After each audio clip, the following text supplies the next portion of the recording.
This is South Today News coming up tonight. Duck shooters take to the South's waterways for the start of the season. Why Fish and Game is not happy with some of them.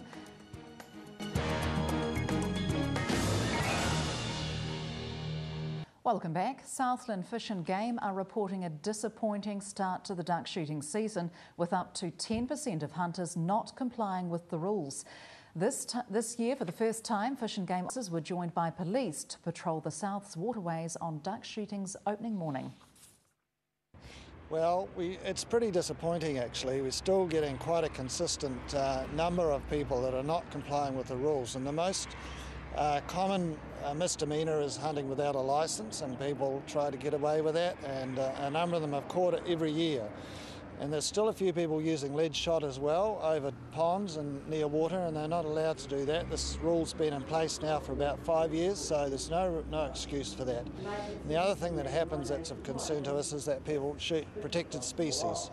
This year we've had a few instances of that, people shooting grey teal, and then we have had one instance of people shooting gulls, which is totally inexcusable really. There's no excuse for that because they're quite different from game birds. And with the lead shot, some hunters will say that the steel shot isn't as humane because it doesn't kill them as quickly. What would you say to that? Well, there is quite a lot of discontent amongst some hunting groups about steel shot, and they say that it's not effective.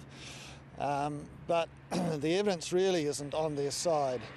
Evidence is that if you practice and know the characteristics, the ballistics of the steel shot, then it's quite as good, just as good as lead.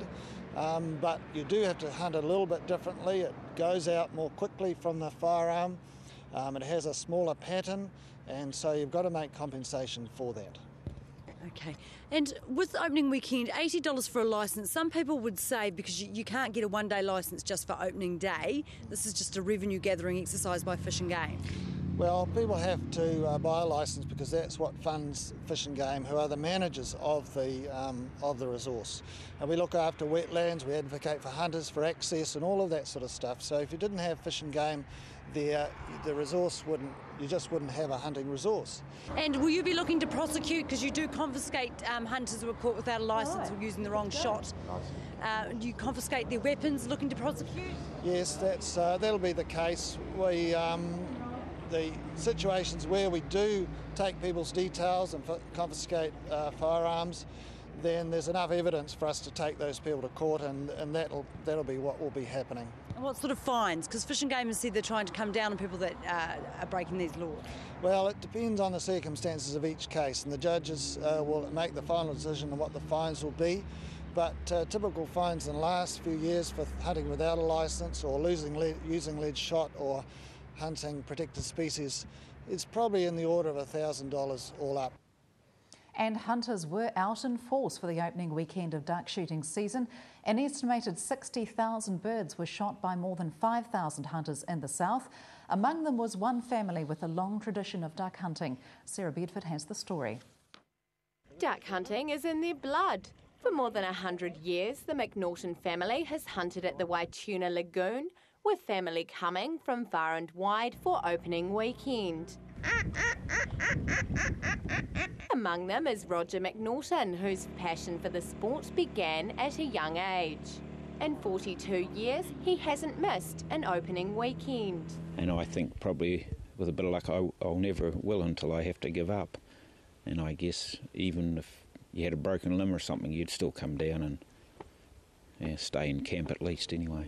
Among those in the family camp at the weekend was Jim Watson, who says it's not just about shooting ducks. It's also a chance for the family to spend time together.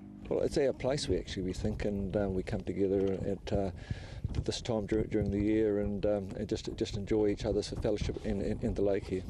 While opening weekend was disappointing, with fine weather meaning few ducks, Roger says they caught enough for a good meal, and there's still plenty of time to improve the catch rate this season. For the past 102 years, the family has hunted in the area, and it's a tradition that looks set to continue. Hopefully the tradition will carry on. I don't know whether it'll be another 100 years or not. It's hard to know, but I think we've still got another 50 years anyway. I can see that the wetland will still be here and the game birds will still be here, but 100 years is a long time. Sarah Bedford, South Today News.